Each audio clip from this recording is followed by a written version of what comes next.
Welcome to Putback on SNY.TV. I'm Ian Begley, SNY's NBA insider, and we'll be here with you at 3 o'clock today, tomorrow, and the next day, breaking all trade deadline news down. I have two great guests with me today. Got Stefan Bondy, does a great job with the New York Post covering the Knicks and the NBA.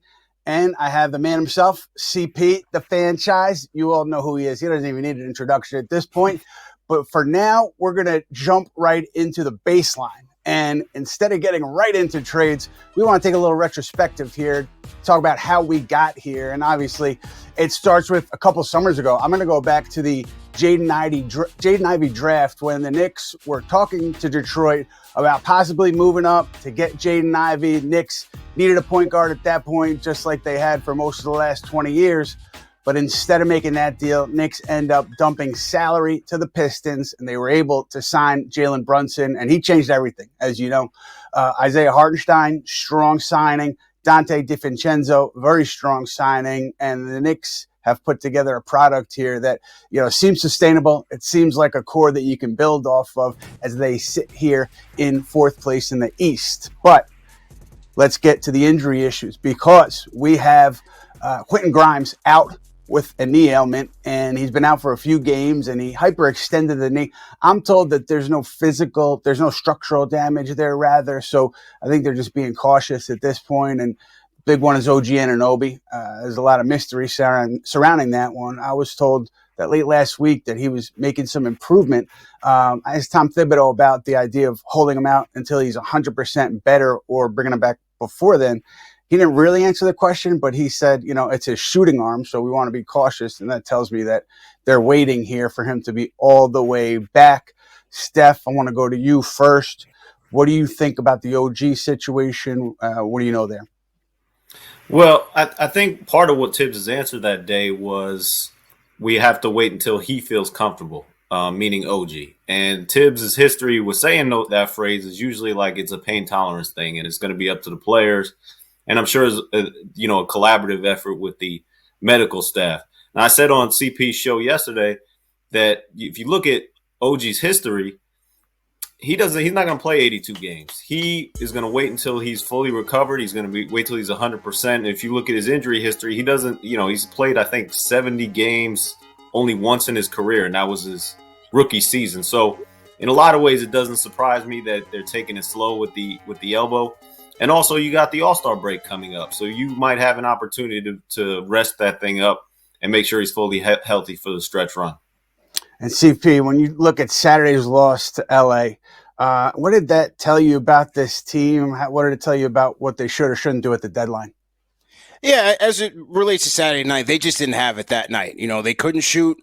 The Lakers defense was hot, and it didn't necessarily show anything, because I felt like throughout the season, even with a healthy Jalen Brunson, Julius Randle, the Knicks still need more shot creation in that rotation. And then when you deplete your roster, losing R.J. Barrett and Emmanuel quickly, it heightens that priority even more. And so they need a bit more firepower, I think, especially off of their bench. Donte DiVincenzo has certainly played well, but the Knicks will need reinforcements. They will need reinforcements as they make that playoff push, but certainly need that shot creation off the bench is the number one priority, in my opinion. Yeah, no question. And, we've been talking about it for a while now, the three of us and others who cover the team day to day. That's where their focus is right now. And Alec Burks is a name that I would expect them to continue to talk to Detroit on. Leading up to Thursday, 3 p.m. I know CP's pumped up about that. But also Bruce Brown out in Toronto. I think, to me, and this is not my reporting, but I just wonder if Masai, he kind of looks at where the Knicks are after the OG deal. Obviously, they played really well. Toronto struggled a little bit. Is he willing to then go ahead and do another deal with the Knicks on Bruce Brown? I wonder if that factors in at all. And then you look at Jordan Clarkson. I'm told that price remains really high for Utah. They really value him. So is New York willing to go there? I'm not so sure. Steph, what about you? How do you see this thing shaking out over the next couple of days? Yeah, I mean, the names that keep coming up from people I talk to are Alec Burks and Bruce Brown. Those are the two names. And like you mentioned, Jordan Clarkson has been thrown around there. Jordan Clarkson, from different reports, saying he wants to play in New York. And same with Bruce Brown. He said that basically on the record that he would love to play for Tibbs. So those are some of the names that are being thrown out there. The thing that I heard last night, and I got to credit my guy Steve Popper, who, by the way, has a great sense of humor. We kill him about everything, and he takes it in stride. Quentin Grimes, the recent stuff on him is that there's this increasing belief that they could hold on to him now, that they're not getting the kind of offers that the Knicks want, and that's something that they can revisit in the summer. So I heard that as well. Obviously, Evan Fournier is somebody that the Knicks would like to move, and I think that they will. That is my prediction, that Evan Fournier will be moved for one of these guys. Yeah, it's interesting, CP, when you hear Quentin Grimes, the idea that they're going to hang on to him and possibly move him in the offseason. How do you feel about that? I agree with that. I don't think Quentin Grimes is a player who I would like to just see traded just for a Band-Aid temporary upgrade to your bench. I like Quentin Grimes. He's in his third year. He's struggled since he's got here. That's understandable, but I still think he has potential. I still think his shot can come around. We just need to see a more confident Quentin Grimes. And while he's on this team, the Knicks and Quentin Grimes have to figure out how to get him going to play more confident basketball. Defensively, he's there, but offensively, he just seems very unsure of himself night in and night out. Now with the injury, you hope that he comes back strong. But, you know, when they held him from the Donovan Mitchell trade, the idea was that he was a potential untouchable piece. So I found it hard to understand why they would then let him go for a, marginal bench upgrade. I still think he will end up being traded at some point, but it will be for that bigger piece down the road. I think what you have here, too, is his salary, right? He's on a rookie deal, and there's no one else on a rookie deal who's available who you could trade him for and have it make sense for the Knicks. So that's part of it. I think, they would deal him at the deadline if the right deal comes along. And I think that they're at least keeping their ears open to deals beyond the players that we mentioned earlier. But, with Grimes, if they do keep him, I think it's going to be something where you say, like, hey, we're married for the next 3-4 months. Like, let's make the best of it. You play well, things will be better for you in the off season. So let's be professional and let's move forward. But I think, in the off season, we all know they want to be involved in a big player, a big trade. And Grimes would be a very valuable piece. I agree. It's been a little kind of a winding road to get here. And I'm sure disappointing for both sides that you're here at this point. So it'll be interesting to see ultimately what kind of deal he's in and what they get back. But Bondy, you mentioned Evan Fournier. I think he'll be dealt too. And I think, from a human perspective, you should deal him. But CP, they do have the chance to pick up his option and then to include him in a deal this summer. As a fan, as somebody who's paid attention closely since Fournier has been around, you want to see them? Do you want to see them move him at the deadline, or do you not care? You want, what's best from a trade perspective? I would say only if it makes financial sense to do so, right? Because he has that player option. I think if you're going to trade him, you hope that you can get a Malcolm Brogdon back who also has a player option. It would make the Bruce Brown trade make more sense financially, not necessarily from a basketball standpoint, because I think Brown is a bit more redundant. But I believe if they do trade Fournier, they should get some salary back that they can then have flexibility with in the off season and beyond. So I think it has to make financial sense before they trade Evan Fournier. Where do you fall there, Steph, on the idea that, there's a human element here and the guy's been on ice for so long? Do you want to do what's right for him, or do you want to just be cold and do what's right for the organization? Like, how do you see that part? Well, I get both sides, but dude is making $19 million. Like, yeah. It's really not that big of a deal. Like, I actually talked to Derrick Rose this morning because he was sitting on the bench with Evan Fournier all last season. So they had kind of a similar situation. And I'll read you Derrick's quote because he was spot on. It's about living in gratitude. Fournier could be anywhere else in the world. For the city you live in, the paycheck that you get to cheer, to be a great teammate, where else can you get that type of money from? And I think that's spot on. Like, it's good perspective at least. Like, yeah, it sucks. And he's been living with this terrible reality as far as his basketball career is for the last few years. But at the same time, I think all of us would trade his spot for where we're at. Like I'll sit on a bench for $19 million. I think anybody. So let's not cry. Ride to scooter around Central Park, ride to scooter into work. Well, it's a great fine. life. He'll be fine. And by the way, if he stays, there's a chance they pick up his $20 million or whatever it is, $19 million next season. So he gets to make an extra $19 million. So in a lot of ways, maybe he should be rooting that he stays. D Rose, as usual, providing good perspective. He's a great vet. And now we're going to Matt Spenley, our social media guru here at SNY. He's going to relay a fan question to us. Matt, what's happening? What's up, fellas? JJ on YouTube is asking, what's the fascination with Jordan Clarkson? He's a chucker that's highly efficient and doesn't defend. So I know his contract makes a lot of sense. Ian, you wrote today in your notes column about the type of player that the Knicks would look to acquire at the deadline if they'll fit with their identity. So what's the latest on the Knicks and Jordan Clarkson? Yeah, I think when you talk about fitting with what they have already, and I think they've got a good thing going here, that really means fitting in with the coaching staff and fitting in kind of seamlessly as a player.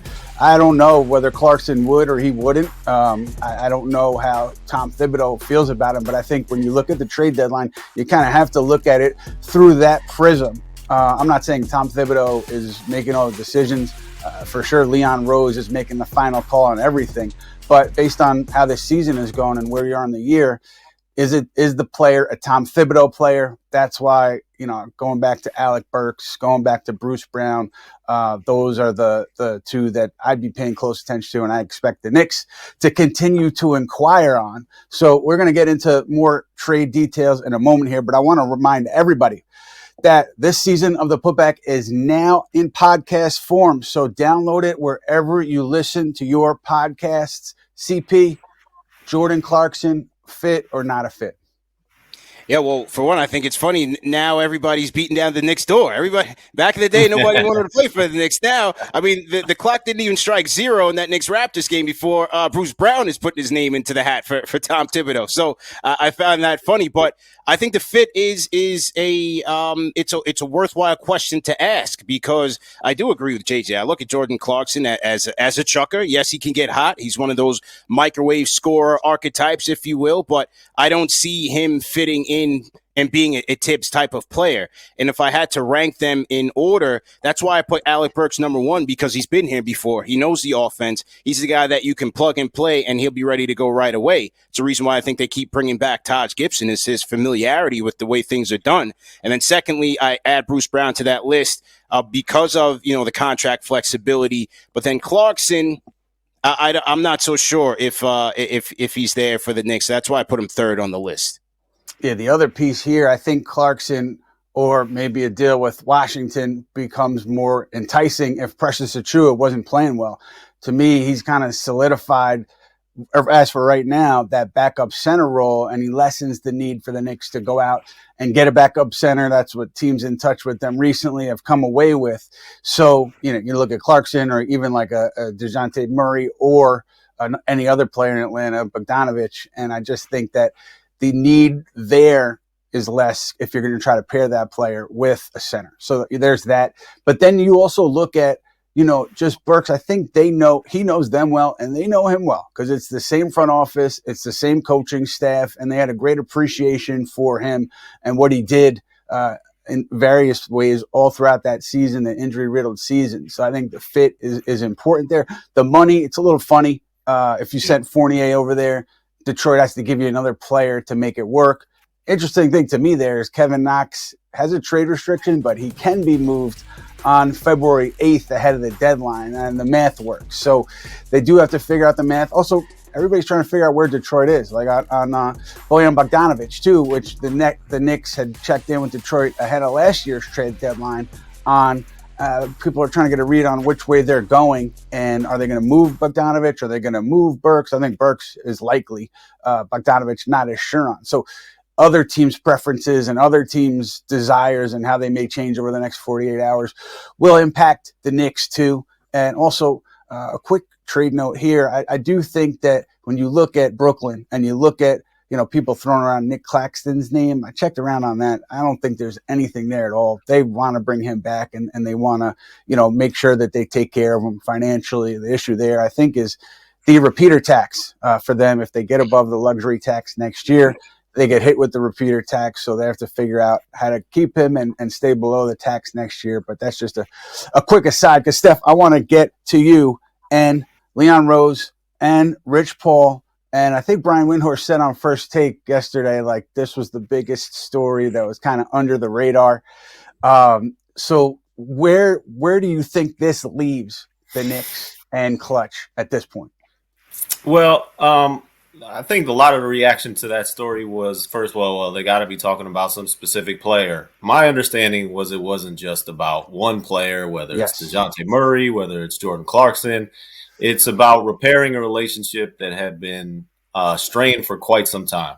And it's about moving forward with a business relationship, because Klutch has a lot of clients and the Knicks are a major market team. And as CP just said, everybody wants to play here now all of a sudden. So it's advantageous for both sides to work through this. And I think it wasn't about LeBron and it wasn't about Dejounte. It was about the Knicks and Klutch moving forward with a business relationship. That's my read on it. I know, Ian, I mean, is that yours too? I know you reported on it as well. Absolutely. I mean, I thought the LeBron stuff, tying it into that, to me, it didn't make sense, because my understanding was the same as yours. It was not about one player. I do know, like, some players were discussed, some specific players were discussed, but it was never about, hey, let's repair this relationship now so we could trade for LeBron ahead of the deadline or Anthony Davis ahead of the deadline.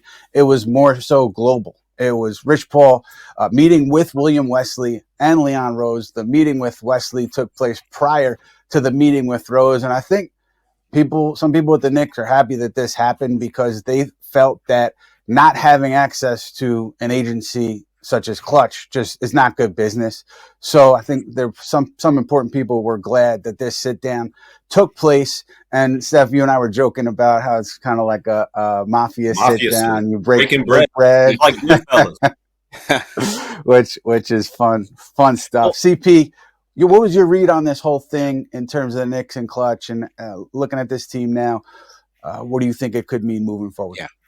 Well, I think it's always good when you commend those fences. I mean, the two most powerful factions in the sport. I mean, to have them sitting on either side of the fence, it shouldn't be good for business. So to have those guys come together and break bread should open up the candidate pool for the Knicks, which would bode well for them as they move forward in trying to build a contender. But I have a question for you guys. Just in your experience in dealing with agents and the agency management dynamic, a lot of people, when we talk about bringing in players that have extra time on their contract, thinking about guys from Klutch, like if you think about a Dejounte Murray and a Jordan Clarkson, in the vein of you bring them in here now, you trade them later. What do you guys think of something like that as it relates to, the goodwill generated from a meeting like this? Yeah, it's interesting. Two things here. One is, people want to know, like, how could Klutch even influence a trade? And the answer is the agency really can't, but it behooves teams to work closely with agencies they want to have relationships with on these trades. So you're going to put him where he wants to go in a stage that player's excited about. I don't think Rich Paul was ever going to prevent any player from going to New York. If a player wanted to go to New York, he would have facilitated it. But now all that stuff is out the window, and it appears that bridges have been mended. With Dejounte Murray in particular, yeah, there was interest there from the Knicks, but I think just the way they've gone so well with the starters, and the starters have been so successful. Would you want to do something that drastic to break that up? So I think that's part of the equation on Dejounte. I think he still could get moved at the deadline, despite Quinn Snyder wanting to keep him. But I just have a hard time seeing the Knicks meet that asking price. Yeah, you know what my wife's big question with the Rich Paul Leon Rose sit down was: does this mean Adele is going to be playing at the Sphere? Can you get me tickets? So Rich Paul, if you're listening. Steph, if those two can sit down and mend fences, can't you sit down with Berman and break bread with them and make some peace? That's not a question for me. You got to get Frank on this one. Me and Berman never had the big issue. It was Frank. All right. Yeah, Berman's living it up right now, by the way. I mean, you see pictures of that dude. He's chilling. He looks great. Retirement life looks good out of it. Yeah, he looks good. He looks good. But let's go. I think Mike was in my ear. He was talking about going the hypothetical of standing pat. Now, this was the thought prior to Julius Randle getting hurt. There were some people who felt like, hey, we don't want to mess this up. We're going well. Let's not do anything. Let's sit tight. And that thought is no longer there. I think the prevailing thought is we should get somebody to help out the reserves. But the idea of standing pat, to me, tells you that they like this group a lot. And like any core member of the group or even rotation player is not going anywhere. But Steph, do you think, like, would that be a wise move for them to not do anything given how they played? No, I think they need. I mean, listen, Precious Achiuwa is a good guy, I'm sure, but you don't want to play him 46 minutes. You have Julius Randle right now on 2 to 3 week timeline, but you really don't know when he's coming back. Mitchell Robinson, we haven't got an update on him. Precious Achiuwa. Part of the problem with the Knicks is, like, especially Tibbs takes the job very seriously. Sorry, just the job with Tibbs. The problem with Tibbs is that, you know, when he does this injury update stuff, he kind of leaves everything open ended, and we don't know when these guys are coming back. I think there'd be benefit the fan base and the media too if they were more transparent with the injury timelines. So we don't know when a lot of these guys are coming back, but they certainly need reinforcements because I've done doubting Jalen Brunson, but I mean, you don't want to put too much on his shoulders because he's, you know, you saw in the Laker game how much he had to deal with. Yeah, they need reinforcements. And despite the fact that these guys have played great, I think they punched above their weight class in many of these games. Precious Achiuwa, as Stefan mentioned, playing fantastic, especially on the defensive end and grabbing rebounds and getting timely putbacks. Miles McBride shooting 45% from three since the trade. So those guys are coming in and filling in quite a good role, but you just don't know. There's so many question marks. How will Julius Randle respond if and when he comes back? How will Mitchell Robinson respond if and when he comes back? When will OG Anunoby come back? Quentin Grimes, so on and so forth. They need reinforcements. I think it starts with a playmaking guard, but then also I would go back into the front court, find either another wing, a 4, or even a 5-man. You just never know. Isaiah Hartenstein is also playing with the sore Achilles. What happens there? Does it flare up on him? So I think I would go with those 3 positions as priority by the trade deadline. Yeah, the minutes totals now are high, as you guys are talking about, and it doesn't seem sustainable to me. So I think that's part of the equation. You don't want a million miles on Jalen Brunson's tires going into the postseason. And the same thing goes with Hartenstein and DiVincenzo and up and down the roster. So I think that's part of the reason you need reinforcements here, as you guys are seeing. But I also want to talk about the idea that we do have like a big star that, Steph, you wrote about. And we want to get into stargazing a little bit before we continue with the here and now. We do that every episode because it's a reality. The Knicks are going to be in the market for a top star at some point, whether it's this summer, during next season, whatever it is. Steph, I'm starting with you because you touched on LeBron and you talked about how he might fit with the Knicks and how it might look, and you had a take. What was your take? Well, it wasn't about getting LeBron. I think I put it at the very top of the story that it's not going to happen, especially not this season. But it was in the context of he's coming back to Madison Square Garden for, you know, who knows, might be the last time. You never know. He's 39 years old. And he's actually the Knicks are actually in a better position to win a championship than the team that he's currently on, the Lakers. And so I basically said if LeBron should try to get out of his situation with the Lakers, and the Knicks are a team that he should be looking at just because of the situation that the Knicks are in. And then he wore a towel at the end of the game, and now everybody's freaking out.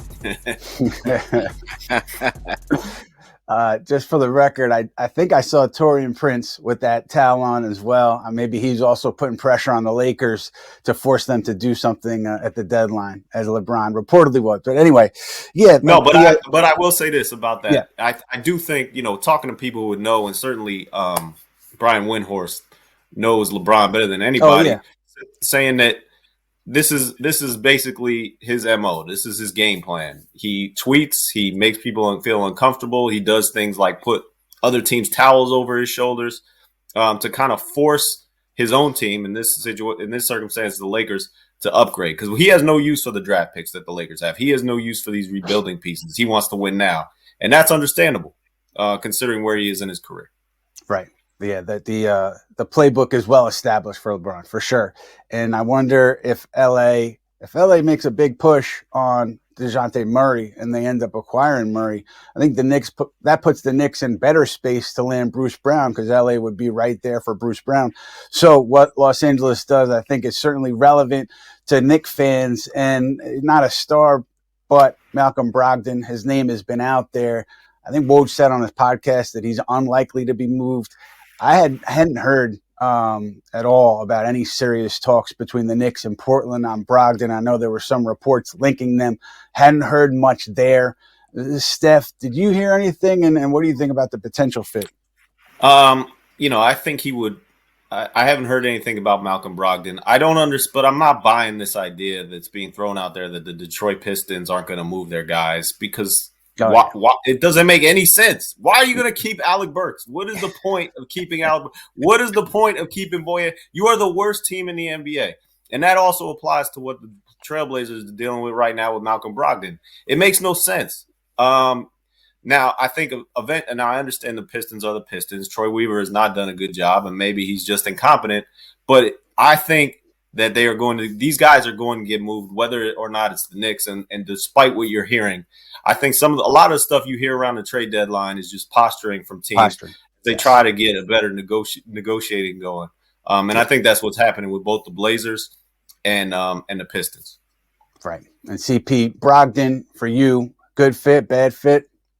Good fit, great fit, and I don't see the point of Portland holding on to him. I mean, 15-5 this year, another year shooting 40% from three. I think this is the type of experience, the size that we need at the guard position to run that second unit. Now, if he's healthy, that's always the key with Malcolm Brogdon. You can always expect for him to miss some time, but ideally, if the Knicks can get him for the Fournier contract and a low-level pick, I think it's a worthwhile gamble for the Knicks. Yeah, it's interesting. I don't know why I haven't heard strong stuff there between the Knicks and Portland. Maybe it's happening, but it hadn't, at least going into this month, there hadn't been anything. And so maybe they're waiting to see where the price is on Thursday, and then they jump in there. But also, I think you think through the prism of Tom Thibodeau, is Brogdon a Thibodeau guy? I don't know if he is or he isn't. If I'm going to guess, though, Tom Thibodeau probably would prefer an Alec Burks or a Bruce Brown ahead of a Malcolm Brogdon. And when we talk about potential upgrades, we hit on the centers a little bit, but I want to hear from you guys on maybe names that we haven't discussed, because other players are going to be out there. Andrew Wiggins is going to be out there. Maybe he gets moved, and I don't know if there's a fit there at all for the Knicks, but he is a guy who's under contract for multiple years, so he checks that box. And, Zach LaVine obviously not getting traded now, but he will be available again at some point with Chicago. And you've got DeMar DeRozan. So DeRozan and then LaVine.